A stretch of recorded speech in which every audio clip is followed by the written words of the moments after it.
इसके बाद कुछ क्वेश्चन करेंगे। देख लो भाई, आपके पास जैसे मान लीजिए कोई एक ट्राइंगल है आपके पास, ठीक है। और अगर इसके एडजेसेंट साइडों के वेक्टर दिए हैं, जैसे एक ए वेक्टर दिया हुआ है, ये बी वेक्टर दिया हुआ है, पर ये को इनिशियल वेक्टर होने चाहिए। क्या होने चाहिए? को इनिशियल वेक्टर। तो हम इस एरिया ऑफ ट्राइंगल का एरिया ऑफ ट्राइंगल निकाल सकते हैं। एरिया ऑफ ट्राइंगल एबीसी हम कैलकुलेट कर सकते हैं। एरिया ऑफ ट्राइंगल निकाल सकते हैं। फॉर्मूला क्या बनेगा? हाफ ए वेक्टर क्रॉस बी वेक्टर का मैग्नीट्यूड। मतलब आपको इन दोनों वेक्टरों का क्या करना है? क्रॉस कर देना है, और फिर क्या निकाल देना है? उनका मैग्नीट्यूड निकालना है, और उसे हाफ से क्या करवा देना है? मल्टीप्लाई। तो आपको क्या मिल के आ जाएगा? Area of triangle. इस पूरे ट्राइंगल का क्या निकल के आ जाएगा? एरिया। कभी कभी क्वेश्चन में आपको ये कोइनिशियल नहीं दिए होंगे, बल्कि एक ऐसे दिया हुआ है, एक ऐसे दिया हुआ है। तो आपको क्या करना है उस टाइम पर, हाँ मतलब माइनस बी बोलकर इस वेक्टर की क्या कर लेनी है? डायरेक्शन बदल देनी। जैसे ही आप किसी वेक्टर के आगे माइनस लगा देते हैं, ए वेक्टर है मान लो, डायरेक्शन इधर है, अगर मैं इसके आगे माइनस लगा दिया मैंने, तो इसकी डायरेक्शन क्या हो जाएगी? चेंज हो जाएगी, अपोजिट।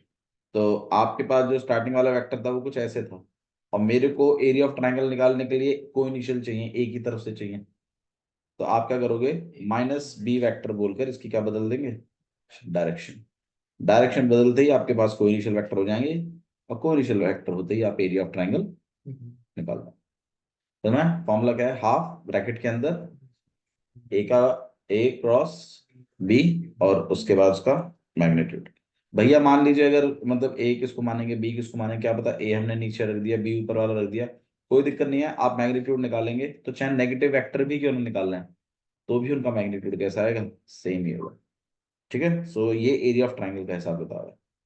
तो अगर किसी ट्राइंगल का एरिया चाहिए आपको, तो उनके करस्पॉन्डिंग, उनकी साइडों का क्या चाहिए आपको? वेक्टर चाहिए। कोई सी दो साइड, किन्हीं भी दो साइडों का। जैसे मान लीजिए एक ये साइड हो गई, जैसे मान लो एक ये साइड है और एक ये साइड है, तो इनिशियल पॉइंट एक ही होना चाहिए। ठीक है, समझ में आ गया? तो इस तरीके से आप एरिया ऑफ ट्राइंगल निकाल सकते हैं। इसको क्वेश्चन एक नंबर के लिए पूछ लेता हो। एक आपके पास इसी तरीके से पैरेललोग्राम का भी है। पैरेललोग्राम का मामला है इस तरीके से। पैरेललोग्राम में भी आपका यही हिसाब किताब है कि भाई एक साइड अगर ऐसे है और एक ये है, तो अगर आप एरिया ऑफ पैरेललोग्राम निकालना चाहते हैं, एरिया ऑफ पैरेललोग्राम, तो आप क्या करिए? A vector cross B vector का क्या निकाल दीजिए? मैग्नीट्यूड। तो भी आपके पास area of triangle, area of parallelogram आ जाएगा। ठीक है। एक लॉ है आपके पास, area of triangle law, triangle law. Triangle law क्या कहता है उस पर भी जिक्र कर लेते हैं। ट्राइंगल लॉ कहता है कि अगर को इनिशियल वेक्टर्स हैं दो, मतलब एक ए वेक्टर यहाँ है, एक बी वेक्टर यहाँ, ठीक है। मतलब वो ये कहता है कि अगर ए वेक्टर इधर है, बी वेक्टर यहाँ, तो जो सी वेक्टर होगा उल्टा, वो इन दोनों का हमेशा क्या होगा? प्लस होगा। इन दोनों का हमेशा प्लस होगा। मतलब समझाता हूँ। मतलब ये है कि जैसे ये एक वेक्टर गया, ठीक है, और बी वेक्टर इसी के एंड पॉइंट से शुरू हुआ, ठीक है। तो जो ये सी वेक्टर होगा, ये किसके इक्वल होगा हमेशा? ए वेक्टर प्लस बी वेक्टर के। ये आपके पास ट्राइंगल लॉ। ठीक है भैया, अगर ऐसे की जगह अगर ऐसा हो जाए तो अब आप खुद सोचिए। अगर आप इस तरीके से कर रहे हैं तो इसका मतलब आप क्या कर रहे हैं? सी वेक्टर, मतलब इस तरीके से कर रहे हैं आप, A vector plus B vector plus, आपने डायरेक्शन बदली है इसकी, तो ये हो जाएगा आपके पास माइनस सी वेक्टर।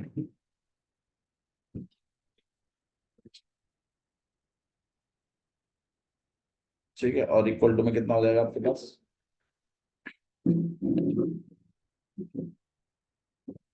देखो, ये ए वेक्टर है, यहाँ बी वेक्टर है, और ये सी वेक्टर है। अगर ये तीनों वेक्टर एक ही डायरेक्शन में हो जाए, तो उसका जो आंसर आता है वो कितना आता है आपके पास हमेशा 0 वेक्टर। इस बात को ध्यान रखिए भाई, दो वेक्टरों का प्लस अगर अपोजिट आ रहा है मामला, जैसे ये आपके पास ट्राइंगल हो गया, दोबारा गौर करो इसको। एक ए वेक्टर यहाँ पर है, इसी के जुड़ता हुआ बी वेक्टर है, तो जो उल्टा वेक्टर होगा ना वो आपको हमेशा एक ऐसा वेक्टर देगा जो इन दोनों का क्या होगा, हमेशा ऐड। इस प्रॉपर्टी का कोई खास इस्तेमाल है नहीं इसके अंदर, बट इतना ध्यान रखिए कि ऐसा होता है, क्योंकि 3D में थोड़ा जब समझाते हैं तो इस चीज का यूज होता है। आइए क्वेश्चंस करते हैं। बाकी तो क्वेश्चंस आपके पास जितने क्वेश्चंस आप कर रहे हैं उतना बढ़िया है आपके लिए। वेक्टर अलजेब्रा हम कर रहे हैं, एमटीजी से चैप्टर वाइज आपको वेक्टर अलजेब्रा करने हैं। तरीका सुन लीजिए क्या है। काम वो होगा जो मैं आपसे करवा रहा हूँ, इसमें आपको उसमें जो चैप्टर वाइज हम कर रहे हैं वो तो आप इसमें से करोगे, ठीक है, आधा घंटा 1 घंटा जितना भी है। और एक सैंपल पेपर आप उनमें से करेंगे जो 15 सैंपल पेपरों में आपको हैंड ओवर किया गया है, ठीक है। 15 सैंपल पेपरों में से एक सैंपल पेपर आप करके देंगे और वही चैप्टर करेंगे जो मैंने करा दी। उसमें कौन कौन से चैप्टर्स आएंगे? इंटीग्रेशन, एओआई, डिफरेंशिएशन, डिफरेंशियल और वेक्टर अलजेब्रा, जो भी चल रहा है। 4 चैप्टर हो चुके हैं, चौथा चैप्टर चल, ठीक है। मैं आपको एमटीजी में कराता रहूंगा, डोंट वरी। जो आपके डाउट होंगे वो हम ले लेंगे, ठीक है। बट इसको इस तरीके से चलाइए जैसे मैं कह रहा हूँ आपसे। हाँ जी, तो सबसे पहला क्वेश्चन देख लीजिए क्या है, थोड़ा सा पार्टिसिपेट करिएगा। Find a vector, question number first. Find a vector, A vector of magnitude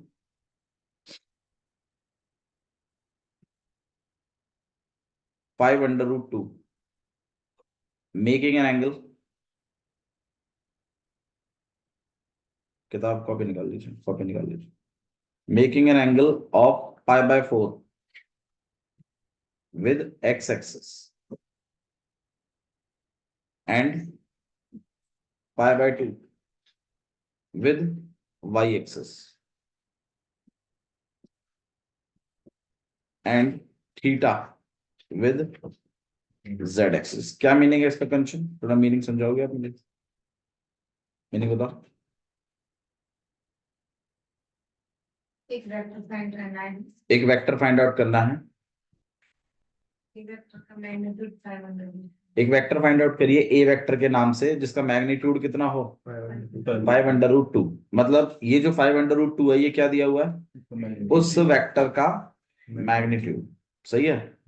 अच्छा जी, और क्या दिया हुआ है? और एंगल एक्स एक्सिस के साथ, मतलब अल्फा दिया हुआ है कितना, π/4। बीटा कितना दिया हुआ है, π/2। गामा के बारे में कोई बात नहीं दी गई है, गामा और थीटा बोला गया है। आपको फाइंड आउट क्या करना है? फाइंड क्या करना है वो बताइए, चीज तो गिवन है, फाइंड क्या करना है? वो वेक्टर चाहिए मुझे, बताइए कैसे कर सकते हैं अक्ष? भैया इसे एलिमेंट निकाल लेंगे इसमें से। भाई एल मिल जाएगा, एम मिल जाएगा, एन कैसे मिलेगा? x²+n²। बिल्कुल, आप क्या करेंगे, L² plus m² plus n² वाली इक्वेशन का इस्तेमाल करेंगे। और L पता है क्योंकि cos alpha cos beta L और m होते हैं, तो इससे क्या निकल जाएगा आपके पास n। n आते ही यहाँ पे बोला गया थीटा जो है वो एक्यूट एंगल है, तो मतलब पॉजिटिव वैल्यू की बात होगी। और फिर यूनिट वेक्टर वाला फिर आप क्या कर लेंगे, L निकाल देंगे, सही है। मिल जाएगा L आपको, मतलब L m और n और मिल जाएगा आपको। अब आप मुझे बताइए कि यूनिट वेक्टर वाला यूनिट वेक्टर का फॉर्मूला क्या होता था? ए वेक्टर अपॉन में ए वेक्टर का मैग्नीट्यूड, सही है। यूनिट वेक्टर आपको मिल ही जाएगा क्योंकि आपको एल एम एन मिल गए, उनके आगे आई जे के लगाकर आप क्या निकाल सकते हैं, ए वेक्टर। उसी वेक्टर को अगर मैं मैग्नीट्यूड से और मल्टीप्लाई करा दूं तो मुझे क्या मिल जाएगा? इसमें किसी को डाउट है तो मुझे अभी बताइए, बोलो, दोबारा बता रहे हैं। भाई देखो, आपसे क्वेश्चन में क्या पूछा, पहले उस चीज को डिस्कस करो। ये मैं ये कह रहा हूं कि ए वेक्टर निकाल लेगा, एन निकल जाएगा यहाँ से, एन निकल गया तो मतलब एक यूनिट वेक्टर निकल जाएगा तेरा, क्योंकि L I plus M J plus N के ही क्या होता है, यूनिट वेक्टर होता है। तो मतलब यूनिट वेक्टर तैयार, उसको इस वाले फॉर्मूले में डालो और उसको मैग्नीट्यूड तुम्हें गिवन नहीं है, उसको इस मैग्नीट्यूड से क्या करा दीजिएगा, तो क्या निकल जाएगा आपके पास, ये एन की वैल्यू प्लस लेंगे क्योंकि थीटा इसमें पॉजिटिव एक्यूट एंगल बोला गया। क्वेश्चन में एक्यूट एंगल का जिक्र है, मैंने लिखा नहीं है बस ऊपर। ठीक है, so this is your first question. कर पाएंगे आप लोग? ठीक है, आप ट्राई करिएगा, हम हल्का हल्का टचअप देंगे, आप घर से ट्राई करके आएंगे। जितने मैं कराऊंगा यहाँ पर वो, और प्लस थोड़ा सा एक्स्ट्रा खींच के। ठीक है, चलिए नेक्स्ट वाला क्वेश्चन में सेकंड देख लेते हैं। अगर नहीं समझ में आएगा तो आप मुझे बताएंगे जरूर। क्वेश्चन में सेकंड देखिए क्या लिखा है, find a vector, find a vector R, vector equally inclined, equally inclined to the three axis। अगर किताब हो आप लोगों के पास तो ये और अच्छा हो जाएगा और इजी हो जाएगा। कल से हाँ, एनसीईआरटी नहीं है, प्रिंट आउट करा लीजिए, जो कराना करा लीजिए, वेक्टर का करा लीजिए फिलहाल के लिए। ठीक है, और किताब लेके आया करो, थोड़ा इजी पड़ता है, मुझे लिखना नहीं पड़ेगा क्वेश्चन। कौन सी किताब है? एमडीजी चैप्टर वाइज है भी, निकाल लें, अब ना उसको लेके आओ। ठीक है, क्योंकि अब हम क्वेश्चंस करेंगे इनमें से, डोंट वरी। मैं आपको होमवर्क नहीं दूंगा, अब आप यहाँ पे डिस्कस करेंगे, थोड़ा हम क्वेश्चन को डिस्कस करेंगे, फिर आप ट्राई करिएगा, फिर आपको आ जाएगा। ठीक है, चलिए find a vector R, vector equally inclined to the three axis and whose magnitude, whose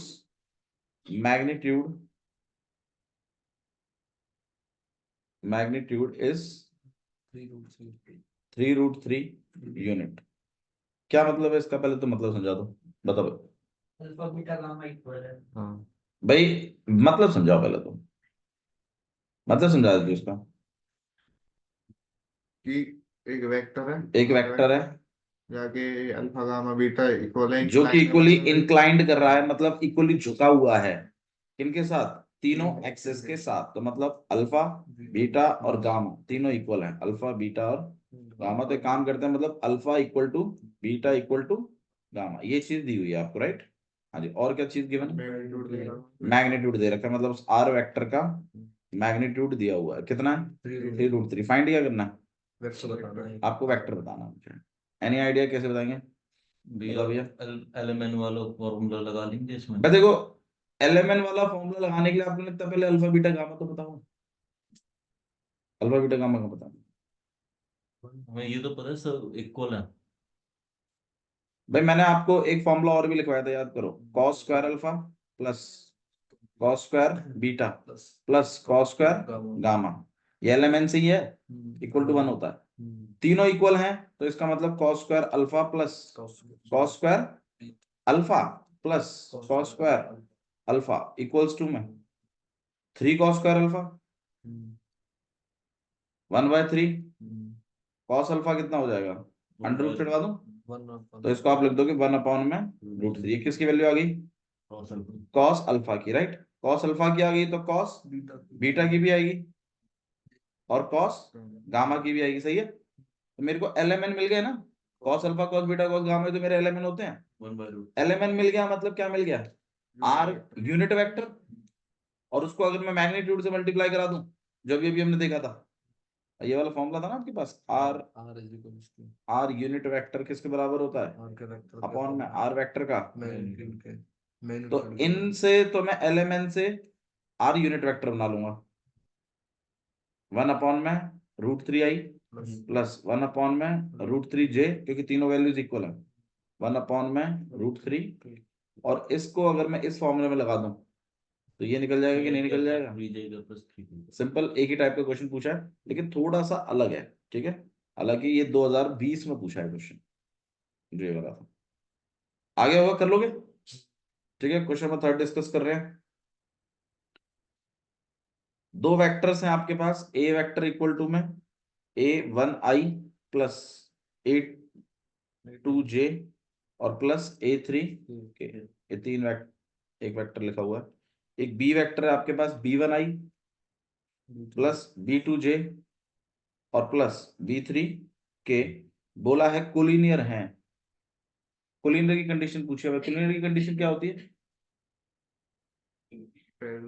अरे कोलिनियर की कंडीशन थी एक, वो कंडीशन बताओ मुझे। अब पैरेलल की कंडीशन क्या थी, क्रॉस वो निकालना है। पैरेलल की कंडीशन याद है, A1 upon B1 equal to A2 upon B2 equal to 6B upon 6 ये कंडीशन। and भाई दोनों के I, दोनों के J और दोनों के K का रेशो आपस में कैसा होना चाहिए? equal. इक्वल होना चाहिए, इक्वल हो जाती है। तो मेरे ख्याल से इसमें ऑप्शन बी है और 2023 में क्वेश्चन पूछा ना, एक नंबर के क्वेश्चन चल रहे हैं अभी, ठीक है। हाँ एक नंबर के चल रहा है, देखो ना, अगर आपने किताब खरीदी हो तो आप देख पाएंगे एमसीक्यू में, ठीक है। अच्छा जी, इसके बारे में बताओ यार, ये अच्छा है।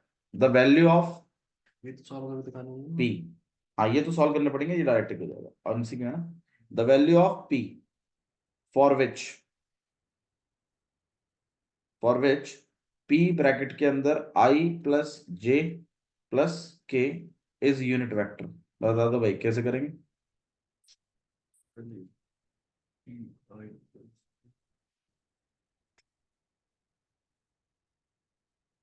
ये बहुत ही टुच्चा क्वेश्चन है, बताओ कैसे करेंगे भाई।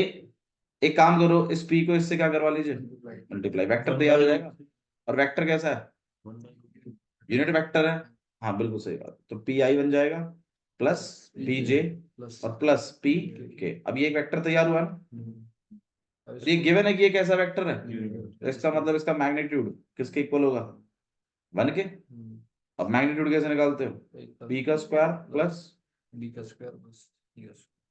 Equal to 1, P square plus P square. तो यहाँ पे हो जाएगा आपके पास P square equal to 1 upon में रूट 3। पी तो बाहर आ जाएगा ना। हाँ यार ये बात भी सही है। आपके पास यहाँ पे कितना हो जाएगा? Under root 3 P equals to 1। P कितना हो गया? देखो ये रूट 3 को भी मिला, पी स्क्वायर को मिला, पी ने तो अपना रूट हटा के स्क्वायर हटा दिया, लेकिन 3 नहीं हटा पाया, तो ये रूट 3 रहेगा। यहाँ पे अदरवाइज हम पी की वैल्यू 1/6। सिंपल है क्वेश्चन, ठीक है, 2020 में था ये। ओके नेक्स्ट क्वेश्चन देख लीजिए। आया समझ में? नहीं आया? बोल भाई, नहीं आया भाई? क्वेश्चन पढ़ो, देखो क्या लिखा था। बोला है क्या? पी की वैल्यू बताइए फॉर विच, जिसके लिए ये जो वेक्टर है ये क्या है? Unit vector. तो भाई इस वेक्टर को तो पहले बनाया मैंने, इस पी को अंदर मल्टीप्लाई था करवा दिया, तो मेरा वेक्टर तैयार हो गया। अब जैसे वेक्टर तैयार हुआ, आपको गिवन तो था कि ये कैसा वेक्टर है, तो इसका मतलब इसका मैग्नीट्यूड किसके इक्वल लिख सकते हो आप? 1 के। अकॉर्डिंग टू क्वेश्चन में इसकी इक्वेशन सेटअप कर सकते हैं ना। अब मैंने इसमें मैग्नीट्यूड समझा दिया कि P square plus P square plus P square. नहीं है? ठीक है चलो भाई नेक्स्ट देख लेते हैं। नेक्स्ट है आपके पास ए बी सी डी, एक रोम्बस है जिसके डायगोनल इंटरसेक्ट करते हैं ई पर। ए बी सी डी क्या है आपके पास? एक रोम्बस है, ठीक है। So this B A B C और डी, और जिसके डायगोनल्स इंटरसेक्ट करते हैं कहाँ पर? ई पर। तो मतलब ये वाला डायगोनल और ये वाला डायगोनल दोनों इंटरसेक्ट कर रहे हैं ई पर, ऐसा बोला गया है। अब आपसे पूछा है कि E A vector plus E B vector plus E C vector और प्लस ई डी वेक्टर किसके इक्वल होगा? आंसर है 0 वेक्टर के, एडी वेक्टर के, 2bc वेक्टर के, 0 वेक्टर या फिर 2ad वेक्टर। 0 वेक्टर की। भाई पहले तो इन वेक्टरों को बनाओ। इसमें क्या कह रहा है ये? ई ए वेक्टर कहाँ होगा? रोम्बस के डायगोनल 90 डिग्री पे इंटरसेक्ट करते हैं ना, हाँ भाई इक्वल और अपोजिट होंगे। ई ए वेक्टर बना दिया, जैसे ही कह रहा है मैं वैसे बना रहा हूँ। ई ए वेक्टर बना दिया। ई बी वेक्टर कहाँ है? ये रहा। ई सी वेक्टर कौन सा है? ये रहा। और ई डी वेक्टर ये रहा। अब आप बताइए कैसे करना चाहिए। देखो इसी टाइप के क्वेश्चंस की बात कर रहा था मैं। ये क्वेश्चन एनसीईआरटी में नहीं मिलेंगे आपको, ये आपको बनाए हैं उन्होंने क्वेश्चंस। अब आप मुझे बताइए रोम्बस की खासियत क्या होती है? इसके कि इसके डायगोनल एक दूसरे को क्या करते हैं? 90 डिग्री पे इंटरसेक्ट करते हैं। और 90 डिग्री पे इंटरसेक्ट, 90 डिग्री पे बाइसेक्ट करते हैं, सॉरी इंटरसेक्ट नहीं, बाइसेक्ट करते हैं। बाइसेक्ट का मतलब क्या होता है? इक्वल और कि डीई इक्वल है किसके? बीई के, और एई इक्वल है एसी के। डायरेक्शन आप बदल सकते हैं, नेगेटिव लगा के। ये बात मैंने आपको बताई थी, ठीक है, ये चीज मैंने आपको सिखाई है। अब बताइए क्या चीज कर सकते हैं, अब मुझे इस चीज को सॉल्व करना है। अब आप बताइए क्या करना चाहिए कायदे से। डायरेक्शन अपोजिट है, इक्वल है, तो जीरो आएगा। भाई ये, हाँ वो ठीक है, ये वेक्टर है यहाँ पर। मुझे एक बात बताइए, ई सी वेक्टर को माइनस क्या मैं ई ए वेक्टर लिख सकता हूँ? बिल्कुल लिख सकते हैं भैया, लेकिन डायरेक्शन उल्टी है। तो मैं इस ई सी वेक्टर की जगह माइनस ई ए वेक्टर लिखूंगा। मैग्नीट्यूड तो सेम है, लेकिन डायरेक्शन का भी तो ध्यान रखना पड़ेगा। तो आप इसको क्या बनाएंगे? Minus E A vector. नहीं आ रहा? नहीं? अच्छा जी, ऐसे ही ई बी वेक्टर भी है आपके पास एक। हाँ ठीक है, लेकिन ई डी वेक्टर जो है इधर गया है, ये वैसे तो मैग्नीट्यूड में बराबर है, लेकिन इसकी डायरेक्शन कैसी है अभी?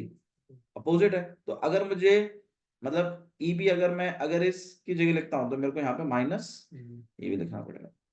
ईडी ले सकते हो, क्या जी? ईडी ले सकते हो। हाँ ईडी बना लो, या तो दोनों को ईडी बना लो, या तो दोनों को क्या बना लीजिए, ईबी।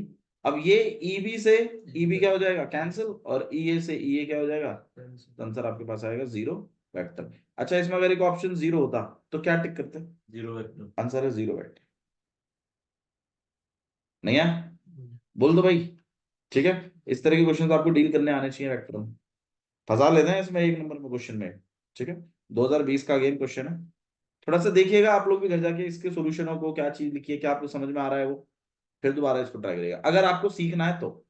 अब नहीं सीखना है तो बेशक इसको रख देना, रवि तो कराएंगे।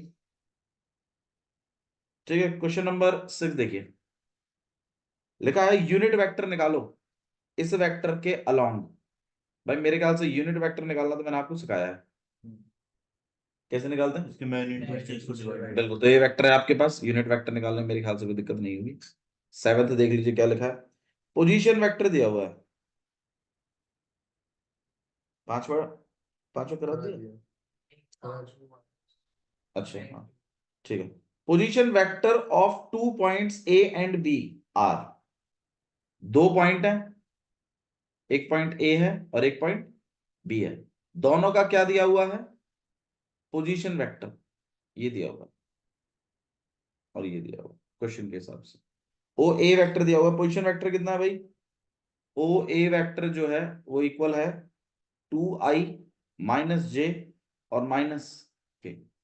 और ओ बी वेक्टर जो है वो इक्वल है 2i माइनस जे और प्लस 2 के रेस्पेक्टिवली।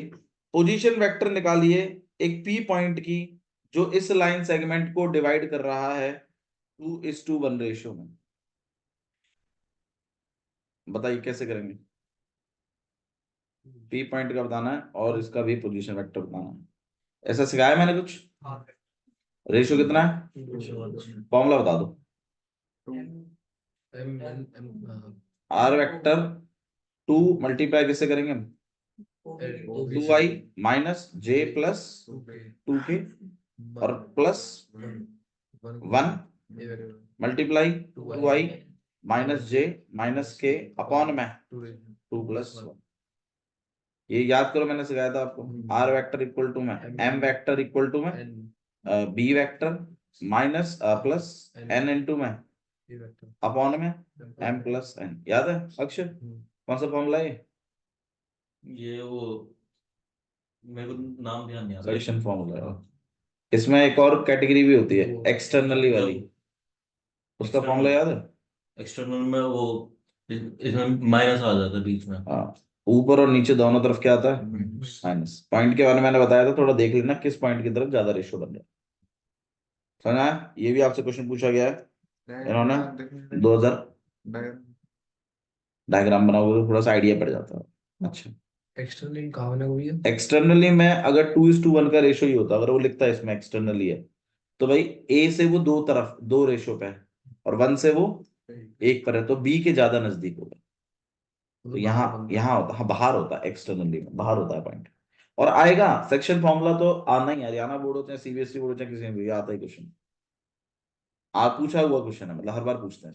प्रोजेक्शन हो गया, सेक्शन फॉर्मूला हो गया, ये पूछते हैं, इस पर नंबर बनता ही बनता है। किसी को दिक्कत है इसमें? नहीं? ठीक है, चलो आगे बढ़ाते हैं मामले को।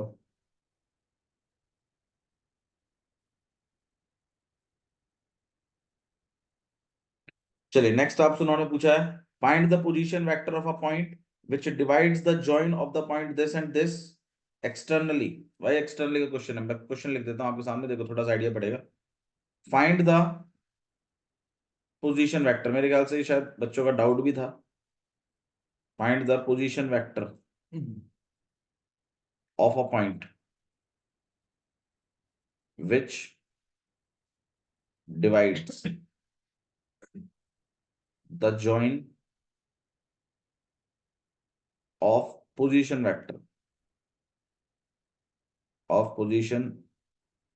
vector a minus 2b vector and 2a vector plus b vector externally in the ratio 2:1। Meaning समझा दो मुझे इसका। Find the ratio vector of a point which divides oh point find the ये क्या लिखा आपने? तो तुम कह रहे थे ध्यान दे रहे जब मैं बोल रहा हूँ, तब तो तुझे पता नहीं क्या ही यादें आती रहती है। क्वेश्चन है बस वहां में एक्सटर्नली। आप मुझे बस ये समझा दीजिए कि ये जो 2a vector minus 2b vector मैंने लिखा है ये क्या है, बस इतना समझा दो मैं समझ जाऊं तो मैं आगे क्वेश्चन। बताओ भैया। दो वेक्टर हैं ये, हाँ, इनके जॉइन से एक वेक्टर बन रहा है। Find the position vector of a point. उस पॉइंट का उसे मुझे लेके- क्या बताइए, पोजीशन वेक्टर बताइए विच divides the join of position vector this and this. ये क्या लिखा हुआ है? ओ ए वेक्टर ये ओ ए वेक्टर है, ये ए पॉइंट का पोजीशन वेक्टर है। और जो पल्ला वाला है ओ बी वेक्टर वो बी वेक्टर का पोजीशन वेक्टर। तो यहाँ ए पॉइंट है, यहाँ बी पॉइंट है।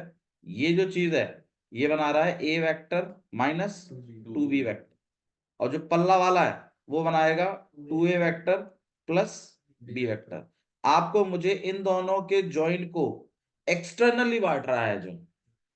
अब बताइए 2:1 लिखा है तो यहां बनाऊं या यहां बनाऊं?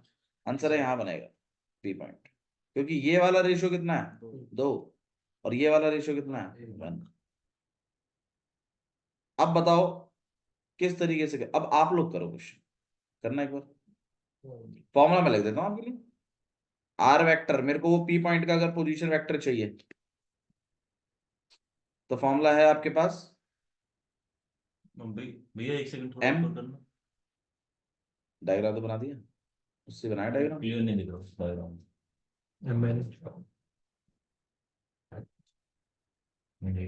एक ही बेलता रहता है 24 घंटे।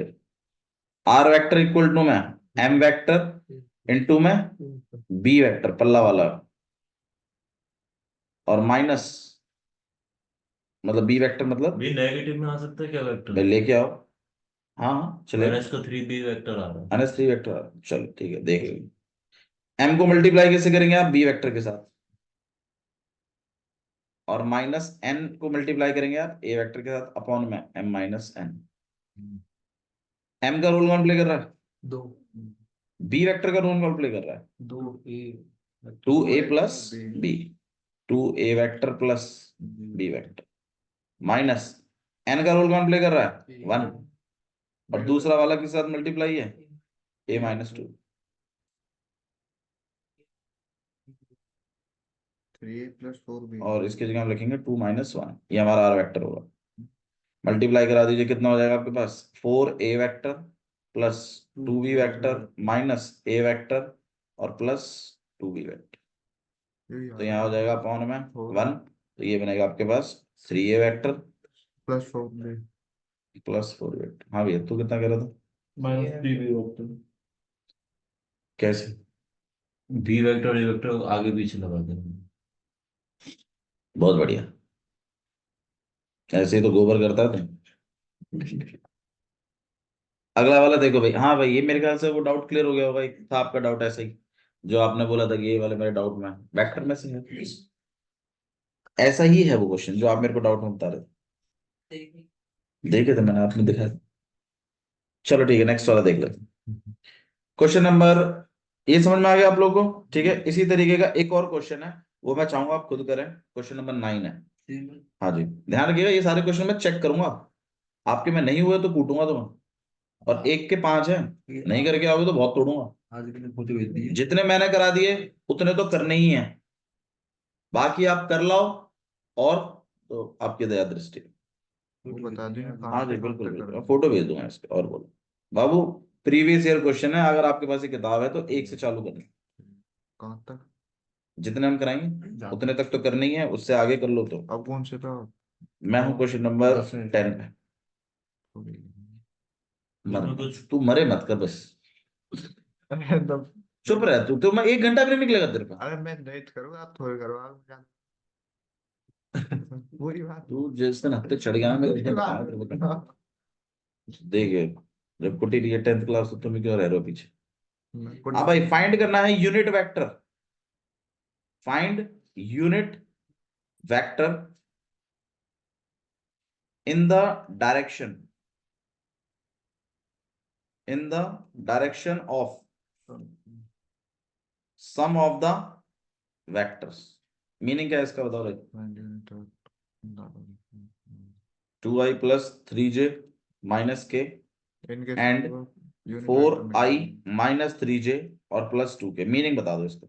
इन दोनों को शाम कर लेंगे, वेक्टर आएगा एक सी, हाँ वह को यूनिट वेक्टर निकाल लेंगे। बिल्कुल, और आपको यूनिट वेक्टर निकालना है किसकी डायरेक्शन में, सम की। किन की सम की, इसके और इसके। तो आपको हिसाब से पहले क्या कराना है, दोनों का सम, फिर एक वेक्टर जनरेट होगा, उसका यूनिट वेक्टर निकाल, सिंपल है मेरे ख्याल से। आई से आई प्लस, जे से जे प्लस, के से के प्लस, फिर एक वेक्टर जनरेट होगा, उसका यूनिट वेक्टर आपको निकालना है। It's simple question.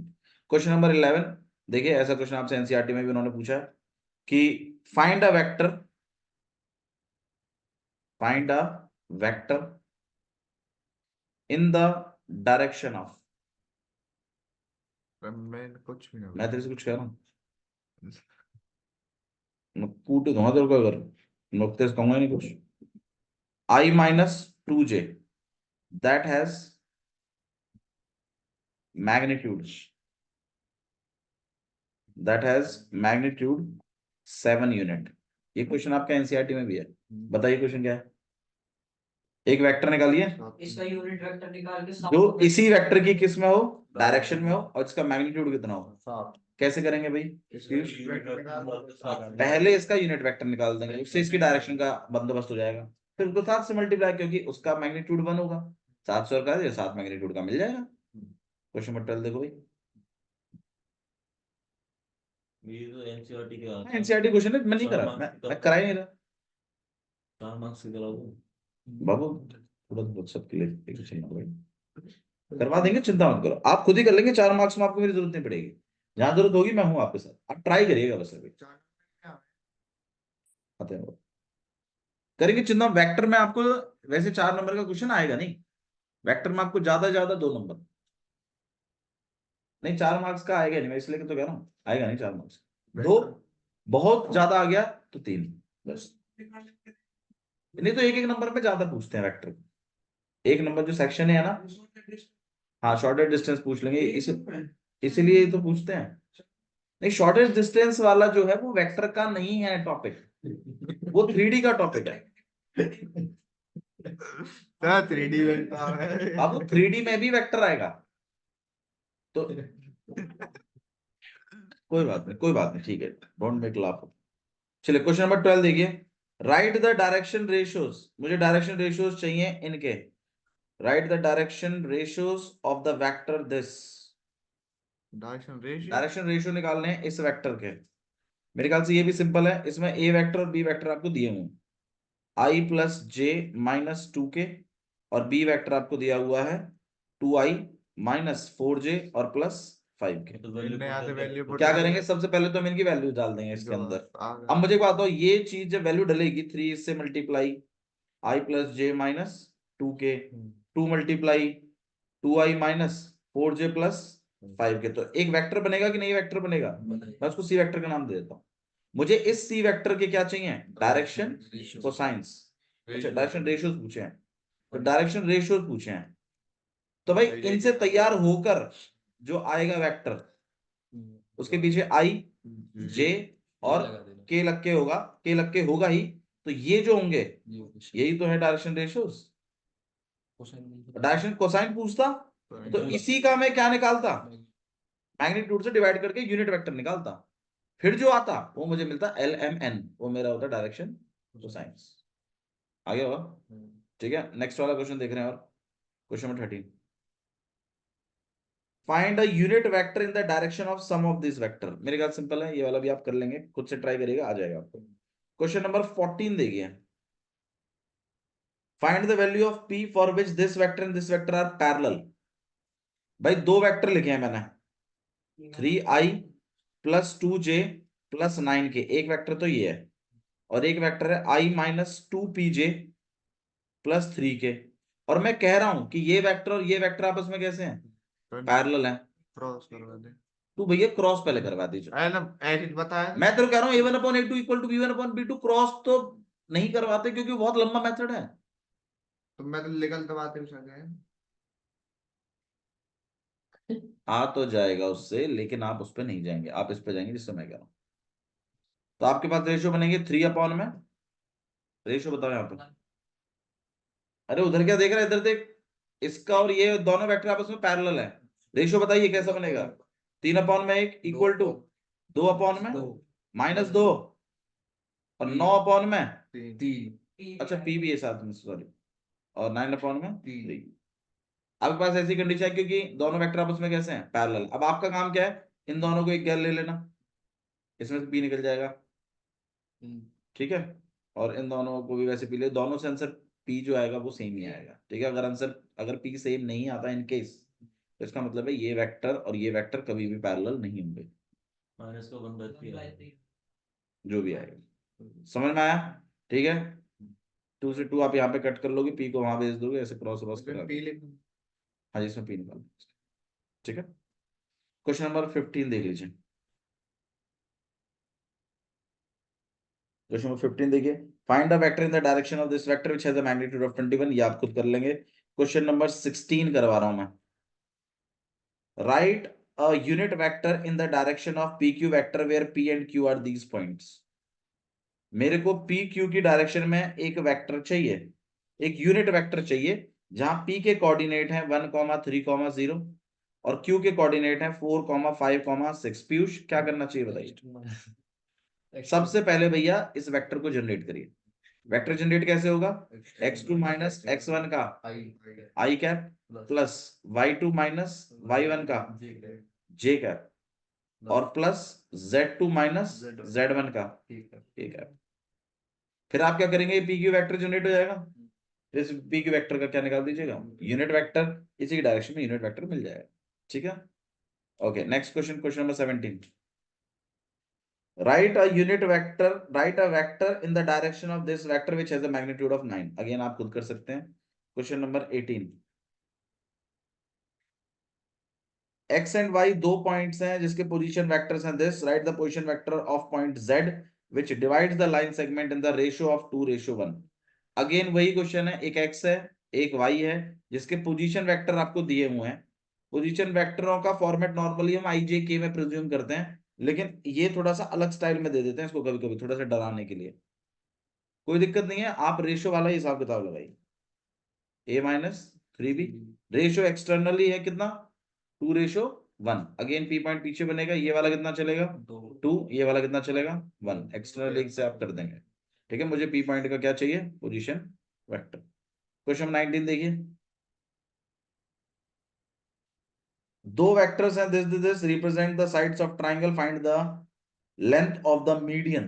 ये अच्छा है, आप उसको डिस्कस करते हैं। दो वेक्टर दिए हुए हैं आपको, ठीक है, दो वेक्टर हैं j प्लस के और 3i minus j plus 4k, represent the sides AB and BC। तो AB और AC साइड को रिप्रेजेंट कर रही हैं ये दो वेक्टर्स, j प्लस k, और एक है 3i minus j plus 4k। और एक्चुअली इसमें ना एक चीज थोड़ा सा मिसिंग है, तो चलो हम इसको डिस्कस करेंगे, पर चलिए पहले देख लेते हैं आप लोग क्या सोचते हैं इसके बारे में। दो साइड्स दे दिया, find the length of the median through A। अगर A से इस पर एक मीडियन बनाया जाए, साइड की डायरेक्शन क्या ए से बी वेक्टर बन रहा है, साइड्स ए बी और ए से। आपसे ये पूछा गया है कि find the length of the median through a, इसका इसके बारे में पूछा गया है, और ये मीडियन है, तो ये साइड के इक्वल होगी। एडी का लेंथ पूछा है। एडी को लें। इस क्वेश्चन में एक चीज उन्होंने थोड़ी सी मिस कर दिया, ये जो ए जो है ना, ये पोजीशन वेक्टर मतलब ओरिजिन पर है, ऐसा, हाँ ऐसा इनको बोलना था क्वेश्चन में। ए जो है वो कैसा है आपका, ओरिजिन है। तो अगर ये ओरिजिन है तो इसका मतलब ये जो लाइन, ये जो वेक्टर जा रहे हैं, ये पोजीशन वेक्टर्स हैं, और अगर ये पोजीशन वेक्टर हैं तो इसका मतलब बी का क्या निकल सकता है, कोऑर्डिनेट, और सी का भी क्या निकल सकता है, कोऑर्डिनेट। सही कह रहा हूं मैं? बताओ इसका कोऑर्डिनेट क्या होगा? 0 आ रही है इसी की 1 तरह। इसमें आई क्या है, 3 - 8 इसका बताओ। 3 3 -1 4। समझ में आया? फिर आपको क्या करना है, ये जो डी पॉइंट है ये क्या है, मिड पॉइंट है ना, 1:1 में डिवाइड होगा, और डायरेक्ट फॉर्मूले भी तो थे, x इक्वल टू में x2 प्लस x1 अपॉन में 2, और y इक्वल टू में y2 प्लस y1 अपॉन में 2, और z इक्वल टू में z2 प्लस z1 अपॉन में। इससे क्या करिएगा, डी पॉइंट के क्या निकाल दीजिएगा, कोऑर्डिनेट। कोऑर्डिनेट निकलते ही, डी के कोऑर्डिनेट पूछी, इसकी लेंथ पूछी है, डी के कोऑर्डिनेट निकलते ही आप ये वेक्टर जनरेट कर सकते हो कि नहीं कर सकते? और ये भी तो पोजीशन वेक्टर ही है। जब मैंने तुम्हें कोऑर्डिनेट पकड़ा दिए तो तुम ये क्या जनरेट कर दोगे, पोजीशन वेक्टर। पोजीशन वेक्टर का मैग्नीट्यूड निकाल देना, लेंथ निकल जाएगी, P/2 0 था by2। जो भी आएगा। आया समझ में? ठीक है, so this is question number 19। ठीक है, क्वेश्चन नंबर 20 देखिए। भैया एक बार बताइए 10 मिनट। क्या दिक्कत है? 5 मिनट। ये कोऑर्डिनेट आएंगे, हमारी जे डाल के पोजीशन वेक्टर बन जाएगा। पोजीशन वेक्टर बन जाएगा, फिर उसका मैग्नीट्यूड निकाल देना, लेंथ मिल जाएगी। अब सुन लो इधर, काम याद हमारा।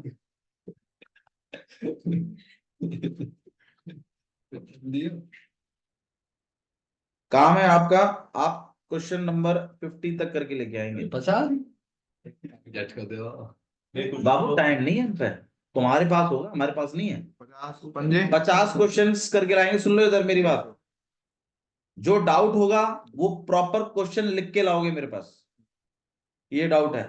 मैं तो किताब में टिक मार दूंगा। सुन ले इधर, एक किताब कट नहीं चलेगा ना, डाउट लिखना चलेगा, वो मेरे को क्वेश्चन लिखा हुआ चाहिए। और बाकी अगर आपने कुछ ट्राई किया तो वो दिखा दीजिएगा मुझे, ठीक है? बस खाली डाउट लिख के लिया है, 1-2 अक्षर लिख के लिया है, वो नहीं चलेगा। प्रॉपर क्वेश्चन लिखिए कि ये डाउट है मुझे, ठीक है? तो डाउट एक्सेप्टेबल है। 50 से जितने कम होंगे वो फिर हम आपको समझाएंगे उतना।